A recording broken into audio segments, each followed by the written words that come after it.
Tell the white race the truth. Tell the white race the truth.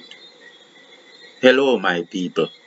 Skywalker here again, staying in this blessed dark space to send forth the glorious light. And why did I pick this topic today? I had a blood curdling experience days ago, and just now my mind reflected on it. I remember reading the Bible once, and Jesus, who was being crucified by a certain people, pleaded not for blood, but for his Father to forgive them because they did not know what they did.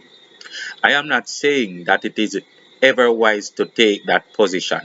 I am saying that I can see why, if you stop a man's nostrils, then it might be natural for him to breathe through his mouth.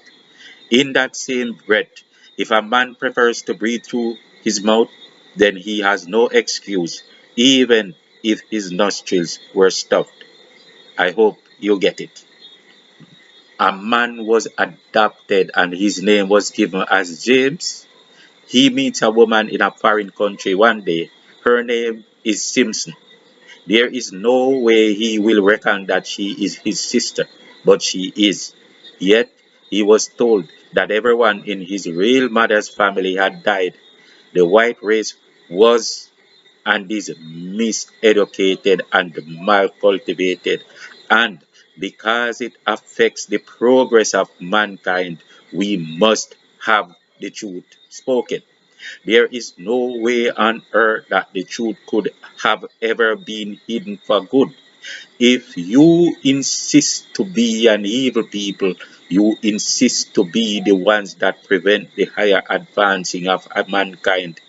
Therefore, let us all put evil aside and learn how to coexist.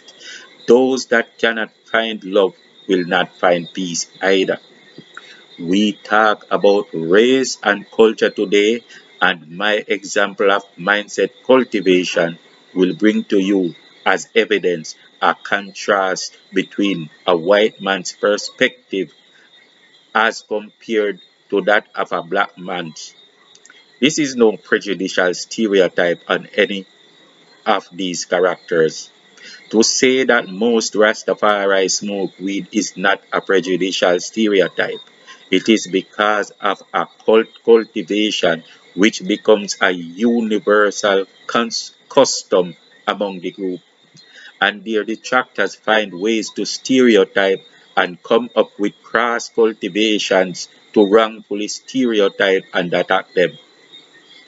By turning science to religion, where the facts need not be sound, but believed upon, they attack the concept of the wisdom weed. This is the world we live in. However, Rastafari are much healthier than the cultivated people. I tell you again, this is the world they live in. My spiritual father, the man who helped me to find myself, is a Rasta priest, Bongo Nigosai. I remember when he was challenged by Christians trying to condemn him, how he always lamented, they have an agreement with death. It took me long to understand the truth about their symbolic blood ritual contracts. It is mindset cultivation, but in this case, it was to install an adverse intrusive demon by subliminal means. No one would readily agree to pull his children into blood sacrifice unless he was that hateful or greedy, or unless his karma dragged him to a lower defining state, to a reprobate mindset, so that he will reap what he sowed. I often tell you, no one would be in the earth order if he was not here as karmic. Everyone came here as karmic. You need not try to assure others that you are good, or that you are perfect, or that you are the superior one. Just assure God that you are here to change. The white race, as an entire mass of people, have the worst kinds of malcultivations, but cannot seem to free themselves from it, and cannot recognize that it is their own destruction. Tell the white race the truth. The black race has faced a lot of hurt, but it is the one race that is in the best healing position. For this reason, they will succeed to the elusive highest state of civilization which they have done before. Why it seems like no other race can? The word is love. I do not know what will become of the white race in 50 years. Why can't someone understand perpetual motion as a higher science form and how these things work? This happened in America. A black woman was alone in a white environment. It was in a bar. She had a heated conversation with two white women. Then it turned hands on. One woman's male counterpart came, but only to help the two white women to fight. Another white man came, but only to help the two white women to fight. It amounted to 4 or 5 white persons fighting the one black woman, and 2 or 3 of the white ones had balls. Why would the black woman want to defend herself against two white women in an all-white situation without expecting to be pulverized by the white crowd? Why can only a black man figure that out? That is the question. There was nothing to it than people having differences. And people have these tussles all the time. This is how a black person would see it. Most white persons could not see it as anything other than a race issue. This is not my only time proving this. I have taken too many years studying mindset cultivation to be mistaken. I challenge any authority to prove me wrong. After pulverizing the black woman to unconsciousness, they dragged her out to the parking area and left her on the ground like that. No one even bothered to call the cops or the ambulance. In a comment beneath the video, someone began their response to the post like, as a black man, but by the time he finished the sentence, I could tell he was not a black man. The cultures were completely different, and it was not only by the words he used, but especially by his mindset. Why are these differences so way obvious? He said that this black woman was foolish to think that she could get away with fighting a white woman in a white environment with all these white men around and not expect to be pulverized. He added that if the shoe was on the other foot, he was sure that the same would happen to the white woman. That was 100% proof that it was a white man talking. It would never happen among black people. I don't care how alone that white woman would be. Find me one single black man that you know who would think that way. You can't. It is not even human to think that way. But this white dude found it to be natural. I told him that I found out he was white by his comment and explained to him that the same thing would not happen among black people. No community of black men would attack a white woman because she had a dispute with a black woman and was coming to fisticuffs. Why? Because their first thought would not be about race, it would be about two women fighting. They would tend to go in to separate the women. That notion of attacking her for being the enemy would occur to no one. Moreover, if it were obvious that the black woman was in the wrong, no one would try to hide the fact or cheat the white woman out of justice. Black people do not do that. God and history has recorded the judgment too consistently for too long for us to pretend about the facts. If it rain if rain falls at 5 a.m. every morning, that is what it is. Therefore, we can only say rain falls at 5 a.m. every morning. It helps no one to figure out what everyone would rather hear for truth and then to say that full time the masters of earth be chosen from those that are masterful at human civilizations. Everyone had a chance to prove their worth. Only one has ever succeeded. Who can afford peace and justice to all without prejudice? Be honest. This topic is a hint of divine judgment in perpetual motion. What is written in the stars cannot be undone. Being from Jamaica and having much experience actually living among white folks, I can tell you 100% that white women generally feel comfortable in areas where there are only black people. They will only pretend otherwise if they want to turn to their prejudicial side. It not only baffled me to see how natural it was for someone to think so inhuman, it made me realize that this effect was not going to destroy any other race but the white race.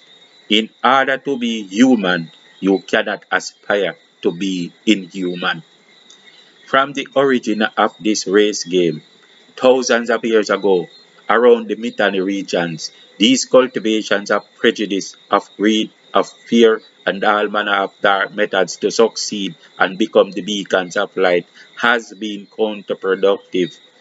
Conditioning your child to stand up as the warrior with the whip and attack and oppress a black person seems relevant to someone with a shallow mind.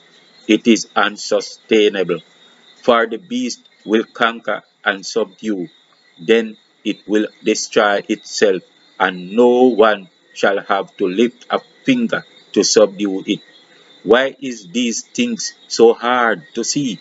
Even when those around you that you believe are under you are risen above you, you will still live in a bygone truth about you being the master. You cannot be the master having an inferior mindset. You must drop this evil culture. You are neither in charge nor in power at this time, but you are fighting yourselves. Your handlers do not care to look out for you, especially as you are duped into believing. Free yourselves from the house slave mindset. You are not no damned privileged race. You are just one of the mankind that the Elohim left to man the earth. The only difference is that you were chosen by selective breeding and incubated around Mittani, so the shadow masters could use you as house slaves. Usurping world powers can only conquer by using every semblance of prejudice. You only think the way you do because you were cultivated that way. Moreover, the race you claim that you are will need to go back to the mother source, which is black, in order to sustain itself. I will explain why. It is because when, by way of genetics, a white child is randomly born by black people, which will always happen in Africa every now and again, they will possess certain root deficiencies that cannot replenish the self perpetually. At some point, your bloodline would diminish. So understand that as proof of who you need to be. You cannot live all your days in an illusion of who you are because of an illusion of privilege and inclusion. I speak these words to you. I am here like a father to mankind, not as one that came to separate or bring this unity or malice. However, if you wanted me to tell you that you were Superman that came from the sky with blue eyes to rule the world, I will not. Here is why I will not tell you so. I will not tell you so because that is a lie. I rather tell you the truth. The Elohim used their DNA to crossbreed with earth beings until it got to the degree where mankind came looking like their fathers to the hue of the earth. The only difference was that skin on the hinder parts of the male and hair on their faces, armpits, and etc. This is why circumcision and shaving was ordered to make them look even more like the gods. When the gods left, the Emmanuela fallen beings came with a spate of miscegenation to the earth plane. They put their seeds also to our females. There was a time that the Elohim returned to destroy them, but it was not a perfect extinction. Why? Because by the way of genetics, much of the Emmanuela imprints was left in the spiritual realm. This you will interpret as it was in our DNA because they had mixed their blood with ours. Every now and again, one child is born at random with less of the Elohim appearance and more of the Emmanuela appeal. The Emmanuela loved blood and blood sacrifice. The children of the Emmanuela will always find it very hard to eat without meat sacrifice. This is why you will not believe that many other people in the world survive and live healthy without meat. I raise this topic to expose a point to you that you can connect to this truth. An Indian or Jamaican or Chinese or African region need not see it as a challenge. So, if you will go and observe the birth of Noah, who came as the Emmanuel offspring, you will see the first major incident. So too can you read of Aisha and Jacob in the Bible. Noah was the first to give the population meat. You are children of the Elohim, but you came by a random genetical principle that brings back memory to the miscegenation performed by Emmanuel beings. You were incubated to be used against your own. You were brought to forgetfulness of who you were after being taken by natural selection. You were mal cultivated and told that mankind was your enemy.